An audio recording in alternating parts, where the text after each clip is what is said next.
like a fucking boss, Mr. Andrew W. Boss. What's up, buddy? What's up, man? How are you? Good, man. So at the bank, I'm hoping you're making a withdrawal. Yes, sir. I was. Absolutely.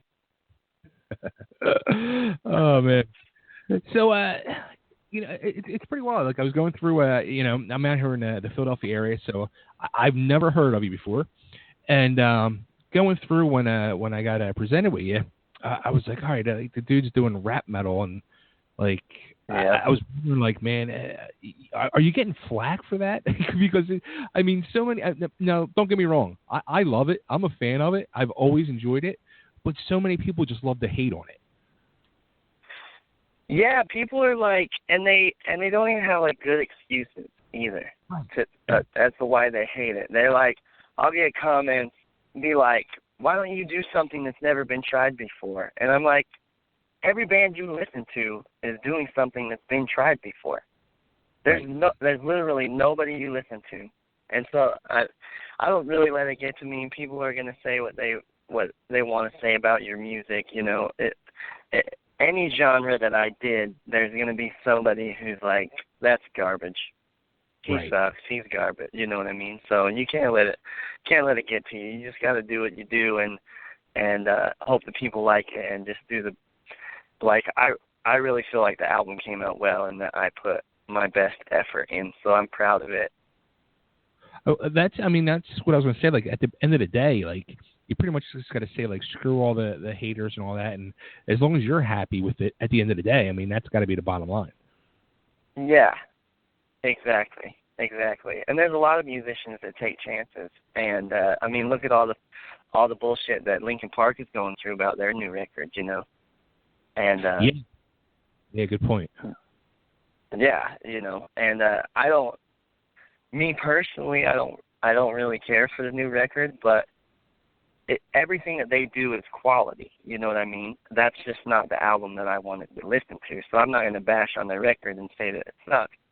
It's just not really my type. It's still Linkin Park quality, but there's all these people out here saying that they sold out and they this and that and whatever, and they made the album that they wanted to, and people are either going to hate it or love it, and that's just the way that it is. At the end of the day, you got to just do the best that you can on the album. And with me, I'm not a lot of people know who I am, so I have that first impression chance with this album that if I can get them to listen to it, then a lot of times I get kind of a knee-jerk reaction like, whoa, this is pretty good. They're not expecting that from me. Now, weren't you doing like just a regular like rap or hip hop, and then you flipped over to doing the rap metal? Yeah, I started out when I was a teenager, just because for the simple fact that I didn't really know what I was doing, and that was the easiest thing for me to do at the time, because I had a couple programs where I could make beats, and then I could write songs to it, and I was like learning how the whole process went. And so I did a couple of hip-hop EPs that are really terrible, and I hope nobody has any copies of those, but you got to start somewhere, you know what I mean? Right on. And now how many times, like, as you were trying to do that, did you hear people calling you Eminem? A lot. I still, to this day, have people that compare me to Eminem or like call me Eminem or say that I sound like Eminem. So I don't hear it.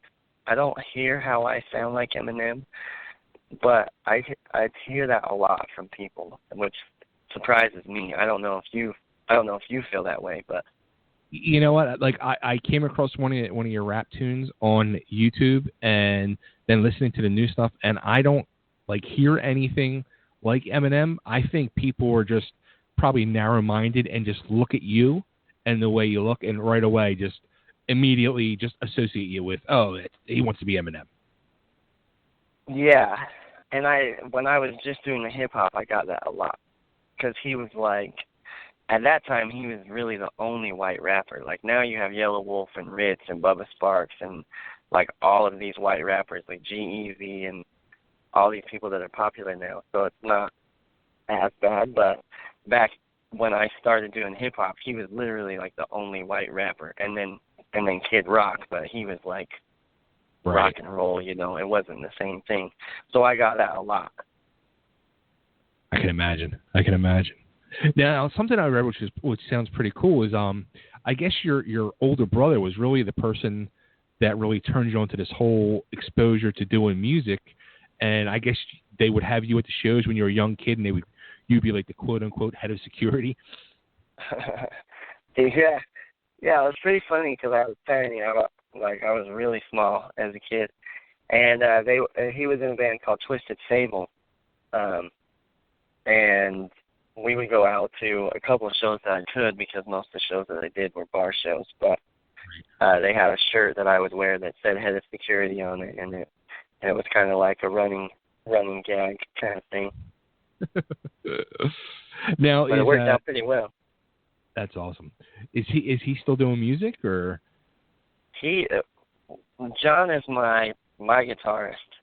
So, cool. Because I have a full band. We just got off a tour with Twisted, their Psychomania tour. We got back Monday. And so I have a full band. Corey Minkowski is the drummer. My brother John Boss, everybody calls him Flip. He's the guitarist.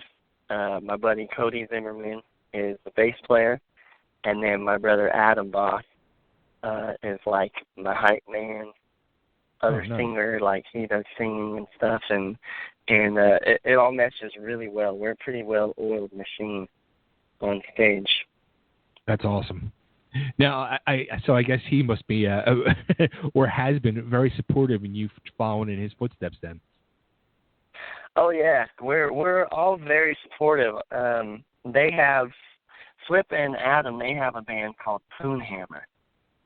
That is like, yeah, for real. And it was funny because they were running through names when they started the band, and Poonhammer came up and some other ones that were terrible. And they weren't sure if they wanted to name it Poonhammer if it was too bad. And I was making an album at that time, and I did a song with them on the album, and I put featuring Poonhammer on the album, and I was like, you guys are stuck with it now. You can't go back now. It's in print. Oh, that's awesome. Yeah, well, let's face it. Look, that's a horrible name, but it's equally great at the same time. Yeah, you're not going to forget Poonhammer. Like, even if you hate that name, you're never going to forget it. It's awesome. Oh, that's awesome. Now, you mentioned being out on tour with Twisted. I mean, that had been pretty wild because, I mean, they're kind of like that ICP Juggalo type thing going on. I guess it was kind of hard for you coming up there to win their crowd over. It was, but we really didn't have, like, nobody threw shit at us, you know what I mean? Like, we did okay. Each show was really good. We had, like, Sacramento, Phoenix, and Salt Lake City were probably our best shows as far as, like, crowd response and people really digging it. But a lot of the Juggalos are just fans, you know? They kind of have like a bad rap, you know, and playing a lot of these guys, they're just music fans. They listen to Slipknot and Mudvayne and Korn, and they listen to ICP and Bone Thugs and Harmony and Tupac, and like they listen to a lot of stuff. So right. And everybody on the tour was super cool with us. Like Gmo Ski was on the tour, and Gorilla Voltage and those guys, and multiple people were like, they would come to us and be like, I'm really glad that you guys are on the tour. It adds another dynamic to the shows and adds that rock in there, and like everybody really enjoyed it. So we didn't get a whole lot of flack from the crowd or from any of the venues or anything. It turned out really, really well, actually. That's awesome. Now, was that your first like official quote unquote tour? Yeah, for this project, that was like my first national official tour. We've toured around regionally, and we've done shows. Like we did Hemfest up in Seattle. We've done shows with Head PE and Skindred and Tech Nine and Seven Dust and Suicidal Tendencies, like a handful of people all over the West Coast. And so that was the first actual like bigger national tour was the Psychomania tour. But it turned out really, really well. So now the question is, since I'm out here in Philly, like when you coming to the East Coast? Hopefully this fall. We're trying to work that out right now so that we can do a full national tour. And my drum tech, Cyril, he's out in New Jersey right now. And he's always like telling us we need to get out to the West Coast and we need to do Philly and we need to do. My drummer is originally from Buffalo and now he lives in Phoenix. And I'm a huge Red Sox fan, so playing in Boston is going to be super sweet for me. So we're working on that right now, but this fall we're going to get back to the East Coast for sure. Awesome. Now, how about now the album's out? It's called Invincible, and now every time I looked at the album cover, like I kept picturing, this is just the goofiness in me. I kept picturing John Belushi from Animal House. Because you got like the college Utah sweatshirt, and I just pictured John Belushi. That's funny. I love that movie, and every time I think of that, it's just when he downs that whole bottle of Jack. And I was just the first time I seen him do that, I was like, holy shit, he's downing the whole bottle of Jack. That movie cracks me up every time I watch it. I love it. Yeah. That's a classic. That's a true classic.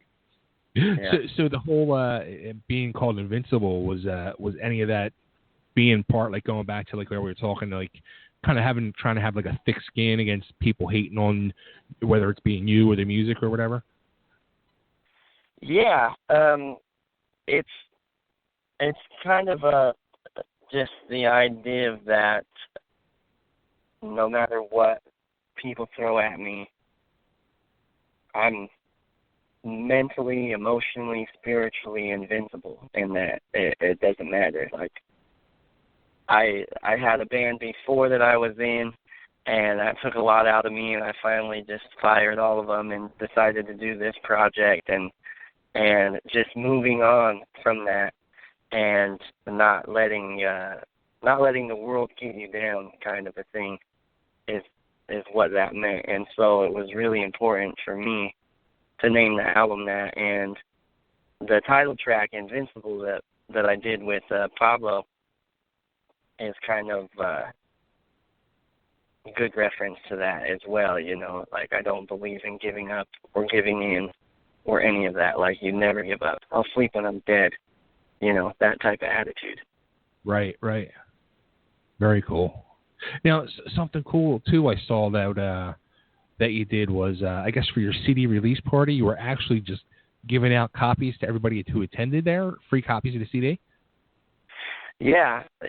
I like to do that for people to come out to the bar or wherever we're at, and then they just pay the cover, and then they get a free copy of the CD. Or if they had bought that CD already, then they could get in for free. And I think that it's just like, you know, there's so much music out there, and for people that are willing to buy a T-shirt from me or pay the $10 to buy my album, like I appreciate that on a personal level. It's not just, you know,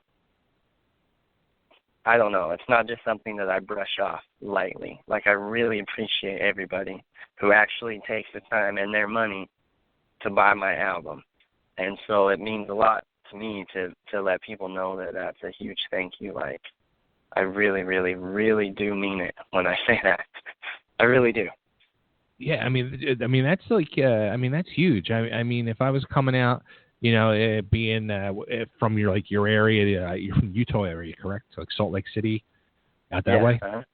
So if I was from that area and heard the buzz about you and came out and paid the cover or whatever, and then you're just like, here, like have a CD. I mean, that'd be like, holy shit, like, and I can't imagine seeing whether it's you or any band, 'cause I've never seen it done, like And I know other bands are doing this too, and it's just mind blowing to me where they're just going around like if you come out to see them, they're walking around and they're giving out copies of the CD for free. It's just it's amazing.